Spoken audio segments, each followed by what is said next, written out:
up, everybody? We are back for another episode of JNS Philly Sports Stop. I'm your Yes, sir. host, as always, Stephen Rychel. The man to the right of me is the one and only Justin Fiorillio. Justin, how are we feeling today, my friend? Doing blessed. Another day, another dollar, man. It's awesome to be here on the JNS Philly Sports Stop. And sorry it's been a minute to our viewers, but we're ready to rock and roll, have some fun here today, and hope everybody had a great Memorial Day weekend. And how you doing, Steve? Just another day, another dollar, like you said, my friend. Yeah, we're here, we're rolling. But look, we were talking about a pre-show. There's never a dull moment in the world of Philly sports or sports in general. And I mean, there's always storylines and stuff that is just you can go into a lot of stuff into detail right now, and there's a lot of crazy stuff still going on in the sports world and Philly sports. So we'll get into it here. So Yeah, we'll have some stuff to talk about, some stuff to laugh about, and do what we normally do. But before we get started on that, as for every episode here on the South Florida Tribune, is brought to you by Fight Wax. Fight yes, Wax sir.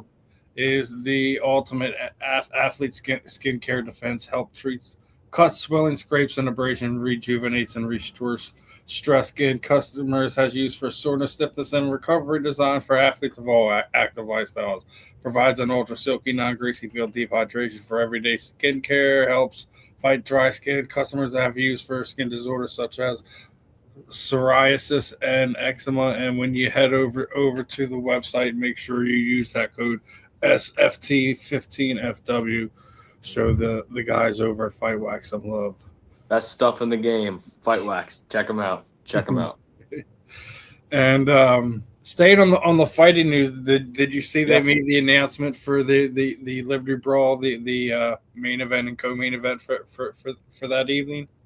Uh, uh, well, who is it? I didn't see who it is. Who is it? You got you're gonna have two title fights, lightweight, weight, Okay. title holder. Austin Trout's gonna defend his belt, and the I guess it's sort of a grudge match between Doctor Sarah Shell and Britton Hart. Should be Yeah. fun.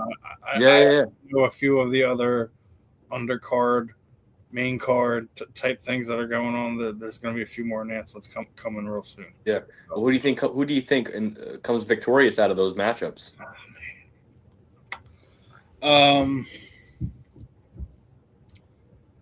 I like Austin Trout. I do. And as far as the women's title fight, I mean, Sarah Shell isn't anyone you just kind of brush off. So it's a legit fight. I could see it going. Um, it can go to split decision either way. I mean, Yeah. it's really that close of a fight. I Yeah. don't think Yeah. they're that far away. So, but it's Hmm. it should be a fun night. should Yeah, be a man. fun night. You got me pretty intrigued. I'm gonna definitely have to tap into it and see what's up. And I know, I'm getting a little bit more into the BKFC. I'm trying to learn a little bit more about it. Thanks to your exposure to it and stuff. But I've always been a big UFC fan, and I know they already started building the crane for the freaking White House event going on this summer. I'm sure you saw that too. But a lot of good stuff they going got on. insect problems. What's up? Is that I heard they got insect problems. Oh yeah, yeah. I want to quick talk on a hockey note. Yeah. Just came across this post, and as much as we loved what we got out of Glenn Vladar, and I think that it's kind of a gift that you wind up getting him after whatever that happened. Oh, yeah. But seeing how close that our boy down there in Vegas is doing, and being how that whole situation played out. Obviously, you don't want to take light into the things he was being accused of, but Right. we basically got nothing out of it, and the NHL also blocked the Flyers from giving him a qualifying offer. So no one, Yeah. no. Let's just sit there and say that the Knights win the cup this year. Would you feel like at the very least we should have gotten like a second round pick, or you just feel like we should have gotten something back for it, being how unique the situation was as it is in the first place? I mean, you got to take that into account, but I definitely think you should have got something back for it. I think definitely, and then that's also assuming he helps the team win the cup and all that. I mean, he definitely should get value back in return. I mean, how does one team benefit and the other team not get anything? It just doesn't fundamentally make sense to me. So, yeah, I would just say my natural instinct, Steve, is I to mean, look, say God bless, Mr. Hart out there in Vegas, but yeah, wish him the best. it was just that losing him and how you lost him. It was a weird situation, but I do want to get into some of the things that was being said by our OC. He's already immediately had a million times better opening press conference than Kevin Patullo had. It's funny. We seem to love this guy way more than we should because of the Kevin Patullo situation. We're so enamored already with Sean Mannion. But remember when I was talking about what was going on with Kevin Patullo? I just didn't like that he was an in-house guy. Yeah. Right. Short down to absolutely nothing. It's a completely new office. Obviously, they said they'll keep some things in that right. that they did well, but he also said Jalen can do anything. He's done everything he asked of him. Can do everything. Yeah. And they did a handful of things pretty well even last year with this kind of not so good offense. They did Dallas Goedert set a record with touchdowns and in the red zone. They were pretty they did some good things. It's just I hear you though. Yeah, it was one of those things where it's just one of those weird situations with Kevin Patullo last year. But as far as what I've seen, or I guess not seen, but heard initially, I already think that this could potentially be one of those offense that could be a top 10 offense. You have to see how it plays out, but well, every single report and every single player and every single source and media people are saying that it's this great, they love him. They think it's going great so far. So hey, it's all just words, right? You got to put it on the football field, but it seems to be very positive so far. I haven't heard one negative thing in that building about him so far. So that's good. I mean, that's a good thing. yeah. I mean, obviously. Yeah. Wanted to bring up a question to you, right? Obviously, not everyone Tyler Steele's performance as the right guard last year, and it's been brought up, and I want to know what your thoughts on it. Do you want to bring Mekhi Becton back in on on a veteran minimum? Yeah, I was gonna say only if it made sense from a financial standpoint. I really wanted him back last year, but with an extra year on his body now and stuff, I think just if you get the right price for him, then yeah, I would definitely want Becton back. He was definitely a missing link of a key part of that Super Bowl run for us that was very underrated. But we'll see what he still has left in the tank. But yeah, I didn't feel too great about Tyler Steen this last year. But I tell you, I think now him and Bell in the draft, do they play the same position? I thought Bell was a tackle, but I thought Bell was a tackle. Yeah, so but it doesn't just because they play tackle in college doesn't mean they're playing tackle in the pros. So. Right. But we'll see how everything shakes out. But I guess the point of that is not going to be too hard on Tyler Steele because I felt like you already know how I feel. I felt that the offensive line played so bad last year that it played a part into some of the the missteps that the offense was going through, in my opinion. Obviously, I thought the play design was terrible. We were making fun of it in a good portion of last season, but yeah. Patullo's play sheet was 3 bringing plays. Mekhi back. I want to say if there's an injury, I think I'm good with what we got right now. Mm-hmm. He wanted to go after that bag. It didn't work out. you got a completely different offensive line coach, so there's no familiarity there now. So it's like there's it's a multiple different scenarios. But love Mackay. Hope he does great. If there's a need for him, yeah, but I'm not going out of my way. I still think that getting safety helps, so you don't have to have Coop playing safety too much. I know they already said that they're going to play Cooper DeJean in safety in certain sets. In certain sets, he's going to be that slot, that nickel corner. But yeah, I want to get somebody that you can have different packages at. You can still play him at safety because I think he plays that field general part well, and that you put them wherever you need them, and then having the flexibility of having some depth there instead of having to go with an Epps or something to that effect. So for sure, yeah, this team could definitely use more depth at safety. That is like a big critical. Like they need an extra body, somebody, because like first off, Makuba is very promising, but he was hurt last year, right? And you just got to and friendly fire. We got the human penalty missile off the team. He's down there in Atlanta. Sidney Brown. Yeah. Listen, I like that one. The human penalty. He was nuts. He would every once in a while make a great play, but man, he was nuts. Yeah, but he would also get called for penalties and stupid penalties. And I mean, don't get me wrong. He can lay the wood. Yeah. He can lay the wood. But some of the penalties sometimes you make me want to pull your hair out. Look, at any guy in the NFL with like that Troy Polamalu hair, man, they're a little you gotta watch out for them. Yeah. Couple of rivalry topics I want to talk about, right?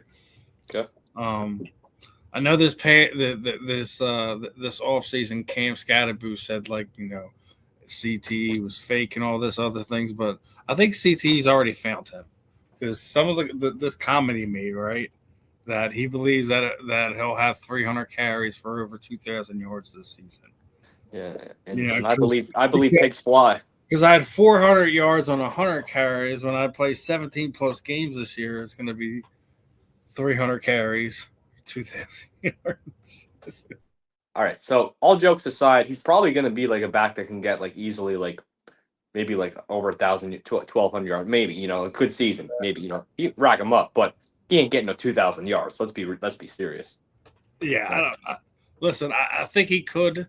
If he plays healthy, plays all 17 games, I think he could. There's a potential he could knock on the door for 1,000 receiving, 1,000 rushing.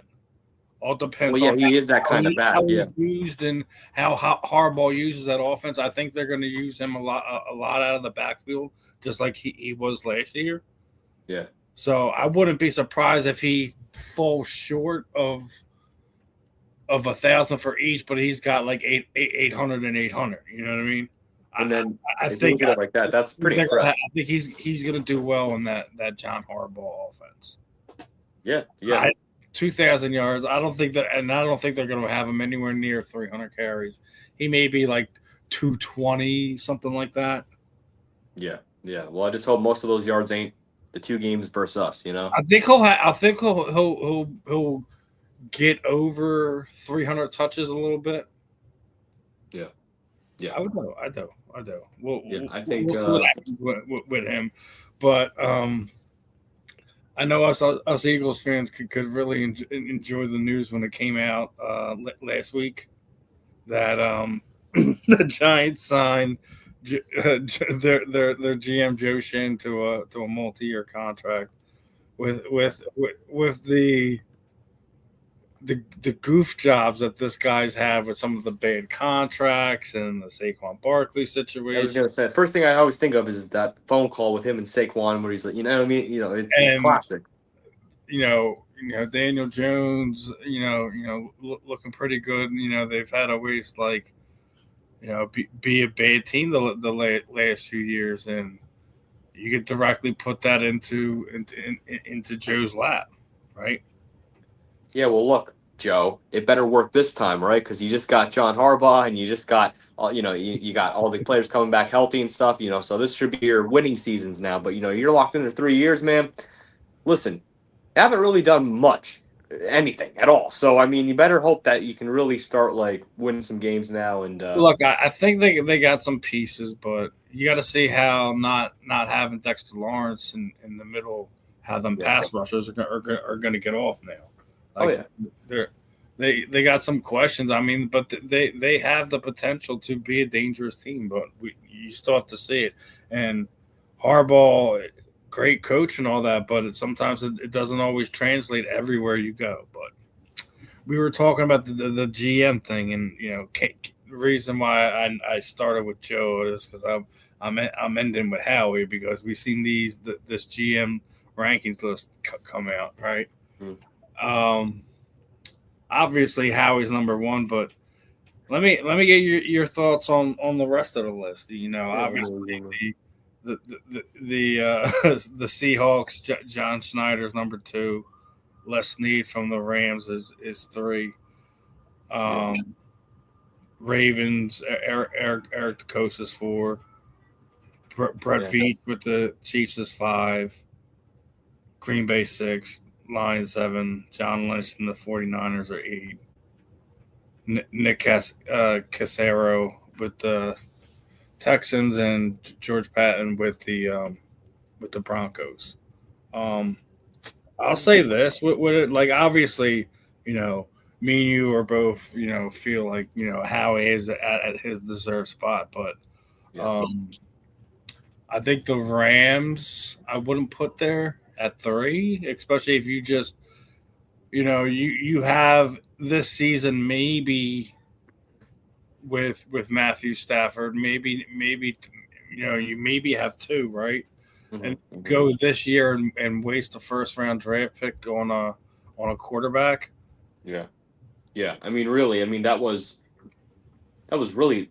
I Okay. There's like the 5% of you that like kind of understands like building for the future, but then there's like more than like there's 95% of you that's like, what the hell were they even thinking doing that, dude? Because it's like Yeah. you just won the MVP, and I mean you're gonna have Stafford presumably for at least another year, at least, maybe two. And So then I can't even have John Lynch on here because his drafts have been so horrendous over. yeah.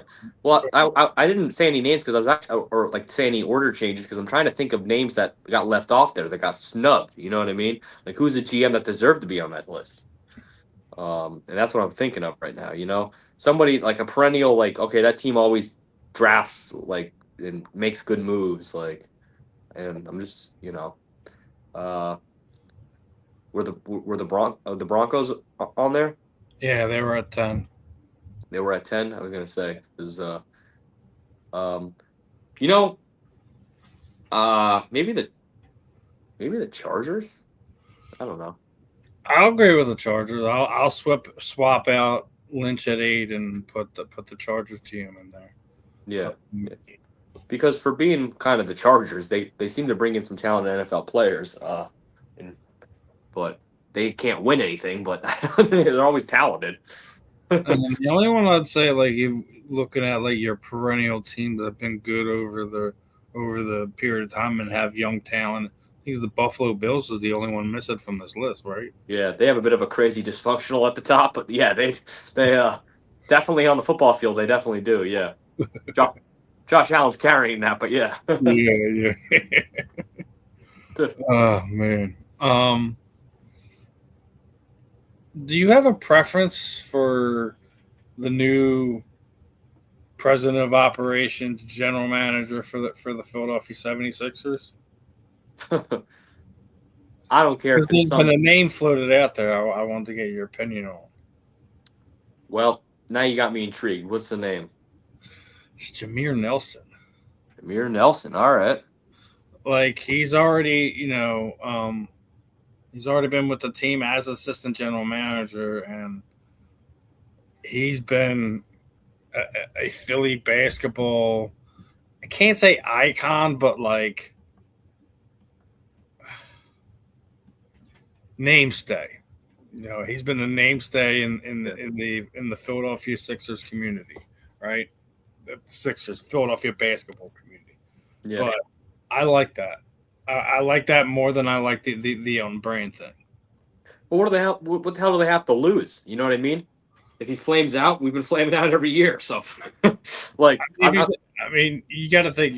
Nick Nurse needs to put up or shut up this next season, just like some of the players do. Yeah, but I don't know if I trust Nick Nurse to lead us to the promised land, but that's another story.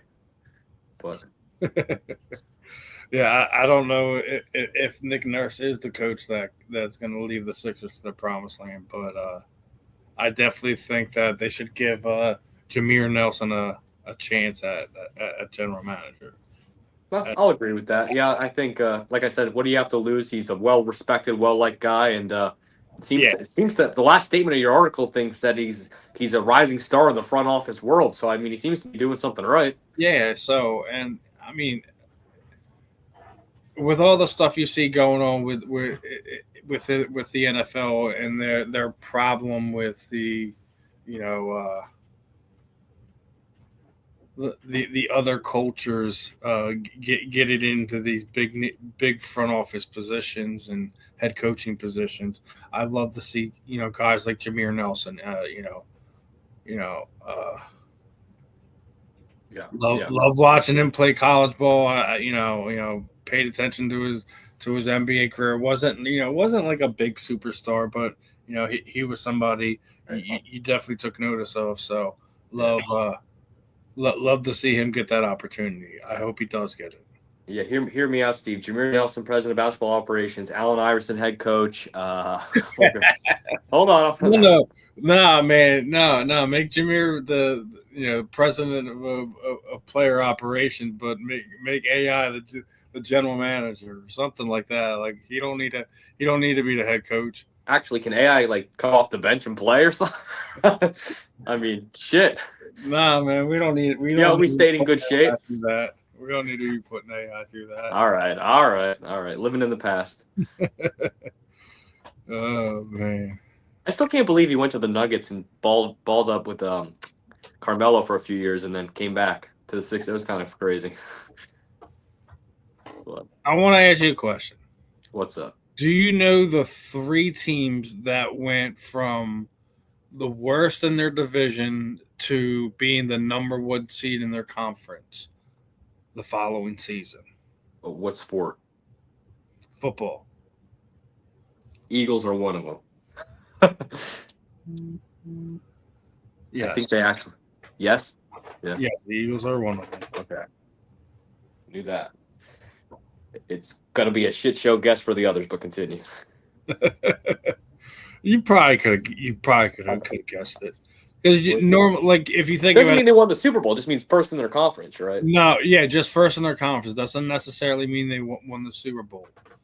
Now you already guessed the Eagles, and yes, it was the year that we won our first Super Bowl. Yeah. So yes. we went worst to first to Super Bowl champions. Yeah. So they're both NFC teams. Okay. That helps a lot. It takes like 16 teams out of it. Yes. No guesses or oh no, yeah. All right, I'll take a guess. The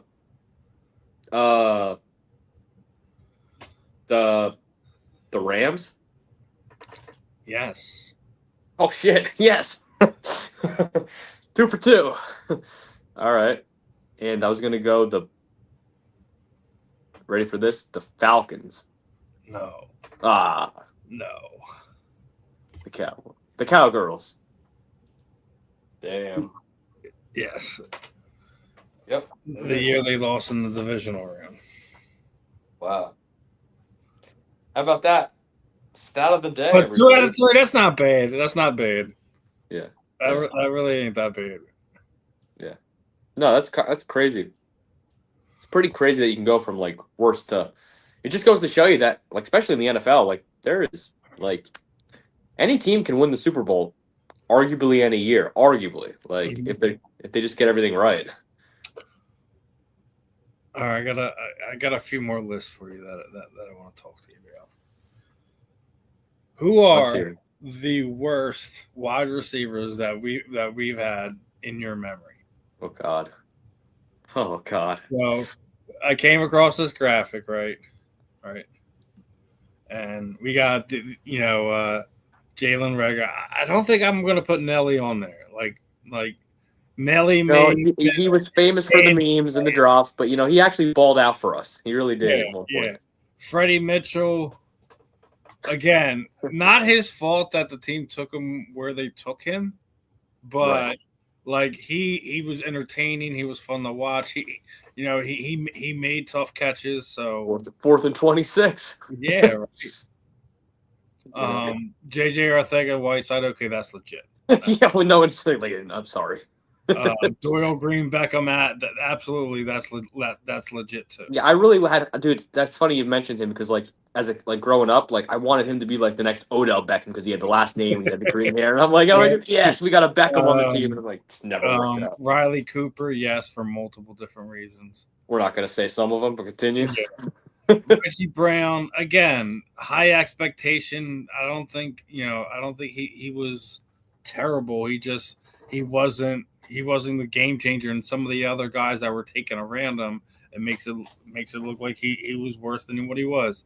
Todd Pinkston, he's just going to be known as the guy that lost the ball in the lights. I guess, but like those years when there was just Pinkston and Thrash and Mitchell, like why are you hating on Pinkston, man? I mean, he wasn't like all world, but like he was all he had, I guess. The last two is Mac Hollins and Jordan Matthews. I will say this much: Jordan Matthews hate, man. Jordan Matthews was pretty good. Again, it's one of those situations where you think that he's gonna, you have high expectations for a guy, and then he just doesn't live up to not just the team's expectation, but your expectation on how they're going to perform. So I'll agree with Mac Hollins, but it's kind of crazy how Mac Hollins started balling out when he went like different places. Then yeah, but I don't think he's really balled out. I just think that he just done better. Gets a key touchdown here and there, and then he disappears for the rest of the game. Well, yeah, he wasn't even doing that when he was with the Eagles, though. That was no one else you would wanted to add to that terrible wide receiver list. Oh, are you asking me? Yeah. Well, let's see. I'm thinking right back to the Chip Kelly era for some reason. No, but I don't know. Maybe more recently. I'm trying to think. Who was just not it? I don't know. We've on the opposite end. We've had some unsung absolute heroes for us, like Greg Ward and Travis Fulgham, but those are the opposite. Thinking of like bad, although they weren't necessarily good, but they you know what I mean. They were like good for those times. Right, I don't know. I'll come back to it. Let me think about it. An overall NFL look for you. Who is the worst supporting cast of these handful of teams right here? Let's see. Yeah, Watson with Jenkins, Judy. But Watson is still the quarterback down there. Well, I guess they're projecting him to be the starter. He's apparently they're still trying to run that same old pony show with Deshaun Watson down there. I mean, man, he lost it, man. Bryce Young just took his team to the playoffs, so I'm not gonna say that Bryce Young and the Carolina Panthers are the worst supporting cast. The same thing that goes for Trevor Lawrence and the Jacksonville Jaguars, because again, playoff team last season. Go ahead, but I think it's the Dolphins have the worst supporting cast, in my opinion. I was gonna go either Dolphins or Browns because again, Fernando Mendoza has Genty and he has Brock Bowers. Right. I don't care who his wide receivers are at this moment. After A-Chain, who do you really got on the Dolphins? I don't know any of those dudes. No,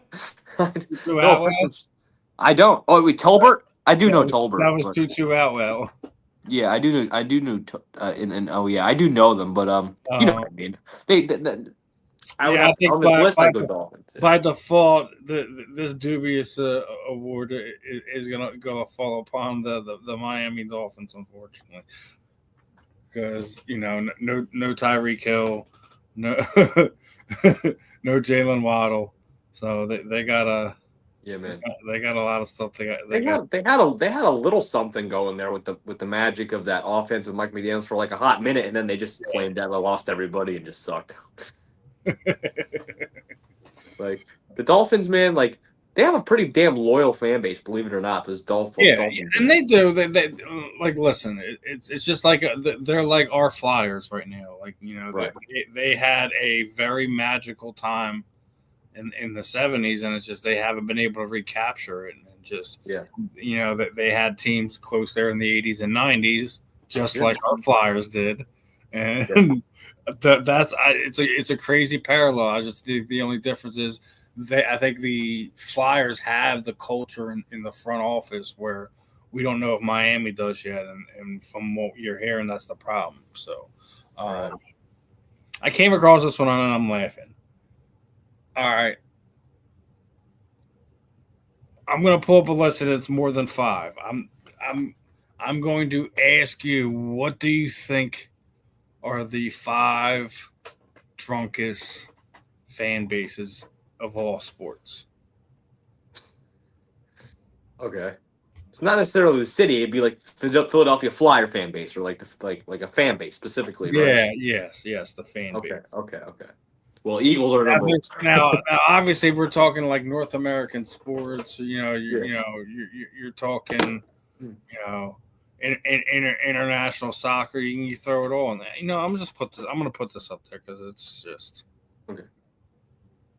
Who the hell made this list first? But so you already know it's 1 and 2 between us and the Buffalo Bills as far as the top 2 drunkest, but the Packers, the Raiders. I don't know if that's maybe when the Raiders when they were in Oakland. The Raiders. The Raiders are 4. The Blackhawks 5. Bruins 6. Brewers. So you got. I feel like there's like a college football team that should be up there. I just don't think they would want to do that just because of the kids. So adolescent drunk in there. But we all know that's where all the drinking really happens. Cleveland Browns rounded out at 10 with Yankees being the lone Major League Baseball team. I feel like there's got to be a team that drinks way more than the Yankees. The Phillies. I mean, dead ass. The Phillies. So I would literally put the Phillies at like 9 if that's where the Yankees are at. Yeah, this is an interesting list. It got me thinking. The Eagles definitely got to deserve to be on there. Phillies actually should be on there. There's freaking pages called the Drunk Phils fans. So I see their shit all the time. Man. So you think Philly should have gotten two mentions on it?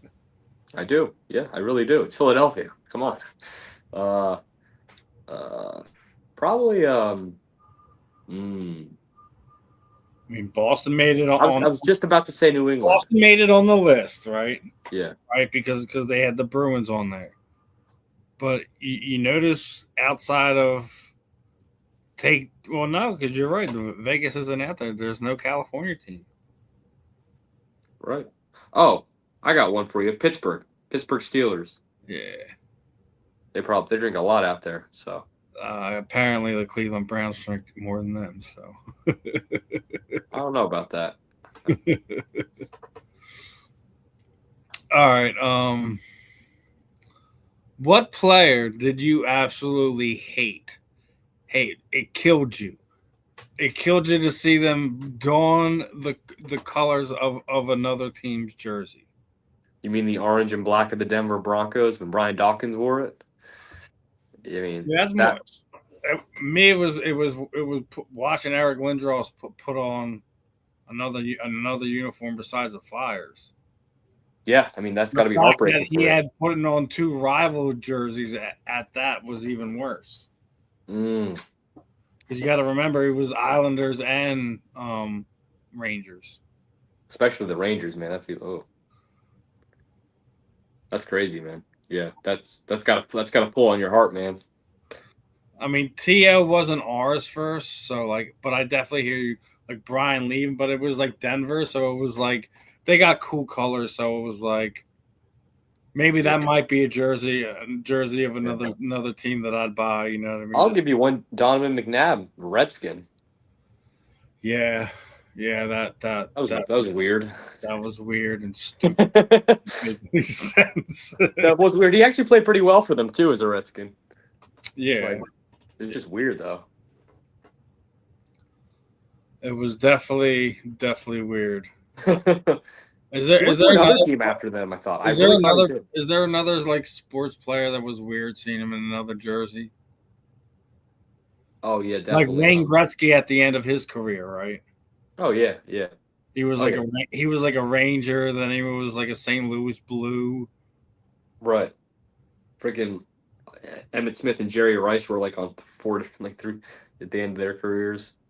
Emmett was playing with Arizona. Cardinals. Yeah. Oh yeah. How about Julio Jones as an Eagle? That was kind of odd. Got a touchdown pass though for us. A touchdown pass. It was like when I was just like, when is he going to deliver? I'm like, what's going to happen here? That never happened. Yeah. No, there's a few of them. What about Roger? I got one for you, Steve. It is so weird that Jason Peters was a Cowboy. Jason Peters was a Cowboy. They started talking shit on us at the What about Roger Clemens going from a Red Sox to a Yankee? Yeah, that's probably the number one. I mean, that's like you don't do that in the world of that. So what are your thoughts on the Phillies? Like, they had their power rankings come out, right? And they actually had the Phillies on there, right? Yeah. Obviously, things are looking better. Not great. They are. Looking Since better. The termination of Thompson, yes. Yeah. Well, you just said it kind of sums everything up. I mean, what more can I say? They're playing better. The networks and the people who make these lists seem to give them some credit to put them in the top 10. It's early. We got a lot of bait. We got the whole season pretty much still left. It feels like we got to catch Atlanta, dude. That's it's point blank and period. Like you need to sweep the next two series with them, just so you can make it manageable. Yeah, you don't want to go in through the wild card like. No, I think they need to make a point to come back and do something, and they still have problems hitting, regardless of what's going on with Donnie Baseball and what he's working with them on. They still got some holes to fix. Yeah, they do. But it's like I said, it's early, and I think they're gonna get hot soon. They're gonna. I mean, keep it up in some ways, but get like they're gonna get a really big streak we all know they will at some point this summer and this season, and it's about getting that type of streak and getting hot at the right time, which is really October. I think the big thing is you have. You got Christopher Sanchez. He's pitching like a Cy Young Award winner right now. Oh yeah. You're getting wheels back to his thing.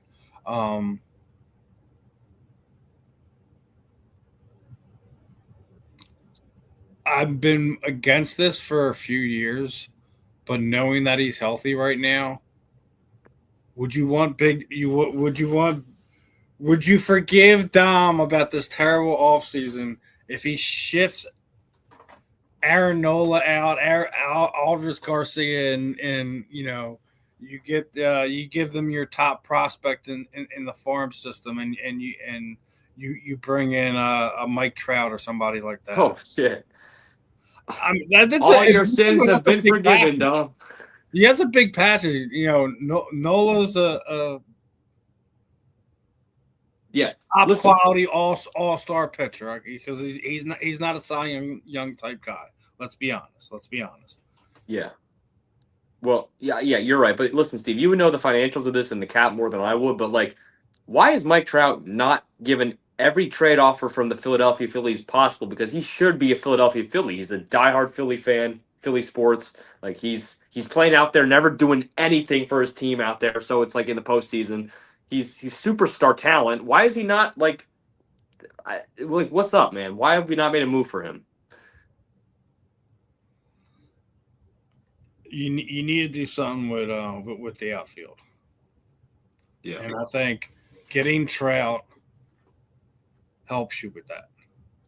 Helps you a lot. Right. With outfielding and hitting, I mean, and just vibes and just he seems like he was meant to be a Philadelphia Philly, honestly. I think this is the year Dom should try to see if you can make that happen. Yeah, because he should see the writing on the wall. And I'm not trying to be negative, but it's like, what happens if they just go and they maybe they win the first round, they flew him out in the second round, or they don't even win the first round matchup this year? You know, same old song. Imagine that lineup. Yeah. Trey Turner,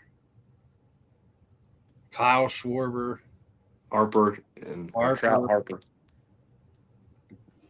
You can organize it any way you want. All three of them. And then you still got Realmuto. Yeah, and then if we still are getting bounced in the first or second round of the playoffs, we got problems. I'll tell you that much with that lineup. Especially when you have at least three guys in your rotation that you can count on for 6 innings. We could actually say we have a big three. Nothing's like the 4 aces that we had back in the day, brother. Oh well, no, but they didn't get it done either. Yeah, and LeBron's big 3, D Wade and Bosh, they were supposed to win like 7 or 8. Remember, they only won 2. So, but and the reason why I say that is we were just playing Nick Castellanos, so we have to like relive that wound again, right? Yeah. So we're paying like 20 some odd $1 million between Nick Castellanos and Aldar Garcia, right? Yeah, almost $30 million. Yeah. Between the both of them, right? Yeah. And neither one of these guys are hitting their weight right now. Now, obviously, Nick is San Diego's problem, but this is why I'm saying like you need to figure something out production wise in the outfield. Well, baseball is a sport of numbers, and the numbers don't lie. Yeah, right. Really, it is the sport of numbers. So it is, bro. It is. It really is. There's so many numbers involved. You think analytics are crazy in football and basketball? They made a movie. It's called Moneyball. Literally about it. Which is like apparently like 80% fake. Well, as most movies are 80% fake, but yeah, you're right about that. Like sometimes you don't have to fake none of this stuff, man. Yeah. Like if you're going to base it, especially when you have like fictional teams and go through the process of, getting the likeness so you can put them in the. I'm like, make it real. Don't make like half the stuff that's going on between the people on there. Yeah. Well, the realer the movie is, the better it is because it's more relatable. It's real life. The more fake you do, like that's why I like movies. I hate when they like overdo CGI and stuff. Not to get off subject, but just keep it real. So, what's your top 3 movies all times? It don't got to be sports. Oh well, I'll put Rocky in there. Rocky got to be in there. I don't care where you put it, but put it in my top 3. You're gonna probably the Rocky franchise in general because that includes like Rocky and. Yeah, that includes all a bajillion of them. I've got to go. You're going to probably laugh at this because you don't even know it or think it's stupid. I doubt you would agree with it, but it's a comedy. It's a Jim Carrey movie called Dumb and Dumber. You ever seen Dumb and Dumber? You act like I never watched Dumb and Dumber, man. Okay, well, I'm just making sure. I love that movie, so I'll put that in my top 3. And probably... So, if you know or don't know, I'm a golfer at heart. I played all like through high school and stuff. And there's a golf movie with Kevin Costner called Tin Cup. Tin Cup, yeah. I'll go Tin Cup. What about you? I mean, there's so many different. Like I said, it's There's almost only a million to pick from. yeah. I mean, because it's hard. It's like not just like sports movies, but like you have your action movies, your sci-fi movies, your horror movies. So it's like it's Yeah. not the easiest one to do, but I guess I'll just say my top three franchises to Marvel, Oh yeah, Marvel. What's Lord your of favorite of the Marvel movies? Is it like Endgame or Infinity War um. or like a solo project from one of the superhero distinct movies? I mean, some of the solo ones were good, like especially when they did a few of the origin stories. But like, Yeah. I mean, but um, But Marvel, okay. yeah, Lord of the Rings is my second one. I might have put down my top three. That was a good one. I like Lord of the Rings a lot too. Yeah, just How do you hate on Lord of the Rings if you ever watched them? that whole franchise, you know. Classic, absolute classic, masterpiece. Yeah, hell yeah.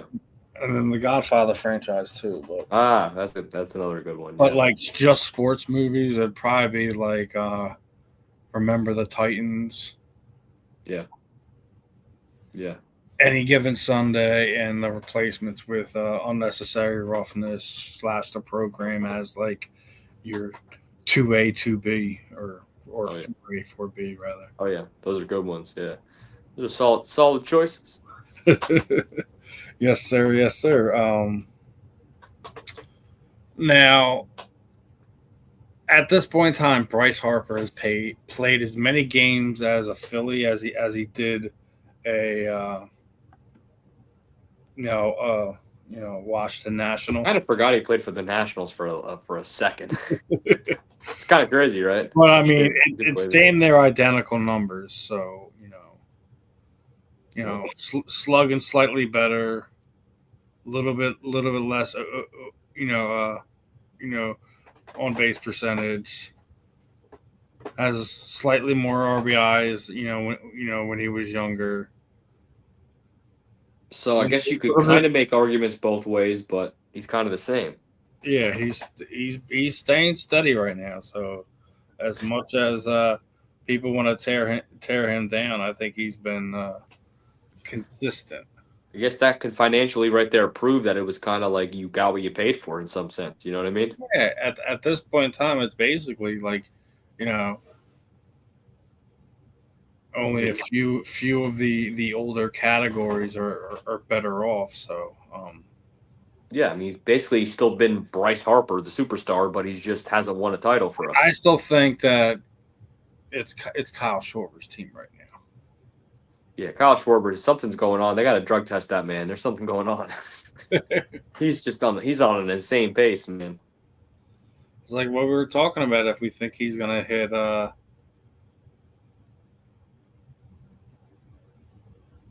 don't know. if he's gonna pass Ryan Howard as the most home runs in Philly's history. Well, hey, if anyone can do it, it's gonna be him or Harper. Not Ryan Howard, because that'd be Schmitty. Smitty. Devontae Smith is the most home runs in. No, I'm kidding. I know, Mike Schmidt. And speaking of Devontae, he's one of, I think it's like 9 players who, in their first 5 years, was over 80 catches and 900 yards. That's crazy. I did not know that. But did you also know that he has like the greatest resume of all time of a receiver? Yeah. Yeah. Yeah. National champion, Heisman, Super Bowl. Like he actually has like crazy resume. Awards, all of it. I know. Yeah. And soon to be probably number 1 receiver again for us. And we'll find out in literally like a few weeks here, a few days. Now, it's starting to look like I was right that there was no deal with New England, and the list of teams that look like you could potentially send him to. Yeah, I saw these other teams pop up. And also, by the way, AJ Brown liked Patrick Mahomes' picture like 2 or 3 days ago of him in like a New Jersey on Instagram. It's But just ridiculous. Just I say because I hear the Chargers are a team now too. yeah.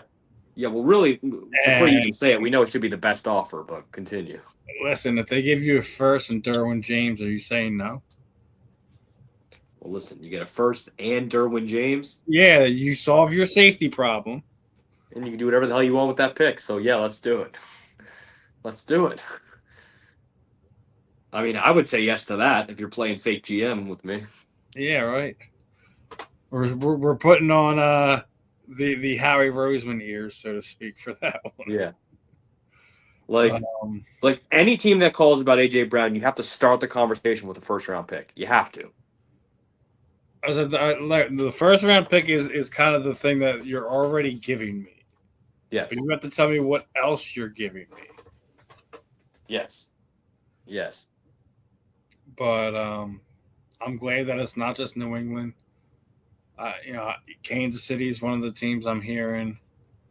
Jacksonville, Buffalo. Yeah, well, go ahead, NFL scriptwriters. Let them go to like Buffalo or Kansas City and let us face one of those teams in the Super Bowl this year. Let that be a story. It would never end. Yeah, you're right. That's why I want to send him to San Diego because we know Justin Herbert is gonna turn into freaking a pumpkin. Yeah, right. They always do. The whole franchise has a black cat over them. Yeah, there was a year that they were first in every offensive statistical category. They finished 8-8 and missed the playoffs. That sucks. Could you imagine that? Yeah, you literally were first in everything but mediocre at the end. Like, that's why I feel bad for Charger fans sometimes. They don't even exist, but continue. They exist. I know. There are probably some diehard Charger fans who are devastated their team left them in San Diego, but like, yeah. And I don't know about you, but I'm getting uncomfortable about the amount of former Cowboy players that are coming out and defending Jalen Hurts. All right. We already had Des Bryant say some stuff. Seen Michael Irvin say some stuff. Now we got Troy Aikman saying some stuff. It's like, he was basically sitting there saying that he just, more or less loves everything he does.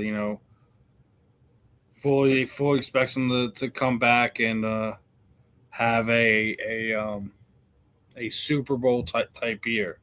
Now we've already talked about the recent algorithm, us getting knocked out in the first round and having a Super Bowl appearance the following season. Right. But also the fact that you are getting this new offense that no one's going to have any tape on until halfway through the season. I see them getting out to an early lead in the conference this year. They have the 7th easiest schedule. But this is like one of the revenge tour type of things. And there's so many revenge games on this. But now you got everyone running their mouth like, Jalen wasn't at AJ Brown's wedding. I'm like, oh my God, are we playing this fucking game, dude? Yeah, I mean that's. You know what? I saw a report, and I actually don't know. It might very well be true because it made a lot of sense to me. But I don't know if it's actually true. But there was a report that the wives don't like each other, and it's nothing between AJ and Jalen. It's between the girlfriend and the wives. Whatever, dude. Like sometimes, like you don't have to sit there and go to the actual wedding. Maybe there was some type of family vacation that was put together, and it just the timing didn't work out.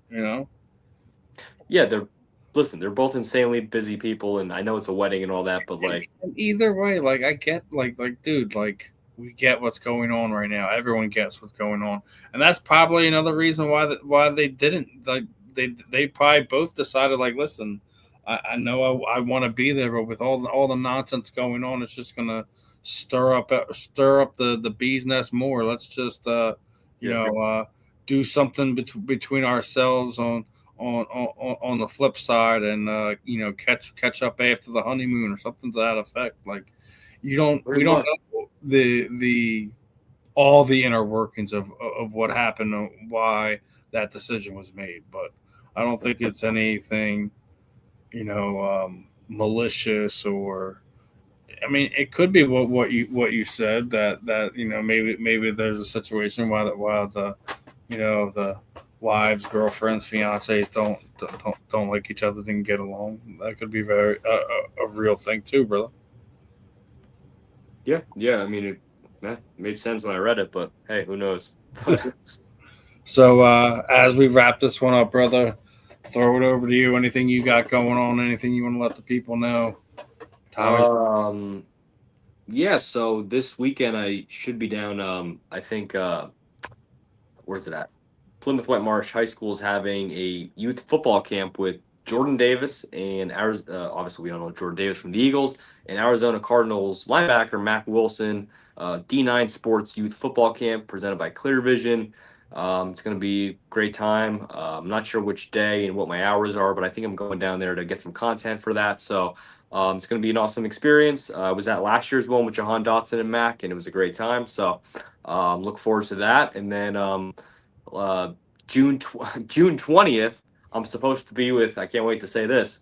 I'm supposed to be with Makai Lemon, so at his youth football camp, and I'm hoping to actually get maybe a soundbite or two and get a picture and meet Makai Lemon maybe. So that'll be fun, and let y'all know how those two events go. And what about you Steve? What you got going on? Well, I'm getting ready to line up a bunch of interviews. Waiting for some more of these fight announcements for July for Philly. See if I can get some more of these guys on here. But Nice.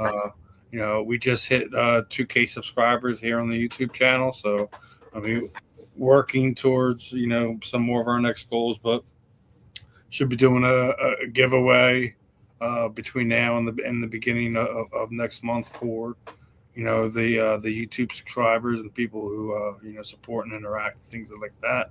Oh, that's So, awesome. That's awesome, man. Putting together a little prize pack, signed book, couple cards. See what else I can put together. That's awesome, dude. That is. Listen, man. You are first off. You're like the Dana White of the BKFC. You are like you bring Yeah, in I'm not on that level, but you bring in all the fighters. You do all the interviews, the content. So if you're into fight content, not just on the South Florida Tribune, but all of Steve's content, there's a lot of fighter stuff. appreciate the love, brother. But another fun one in the books. Yes. Episode 25 wrapped up. 25. What the? Yeah, we went through 25 already. So 25. LaShawn McCoy. Shady McCoy. all right, folks. Next one is Saquon Barkley, 26. I'm Steve Rychel. That's Justin Fiorillio. This was another episode of the J&S Philly Sports Stop. We'll catch you guys on the rebound, my friends. Peace on out. Peace out. Ooh.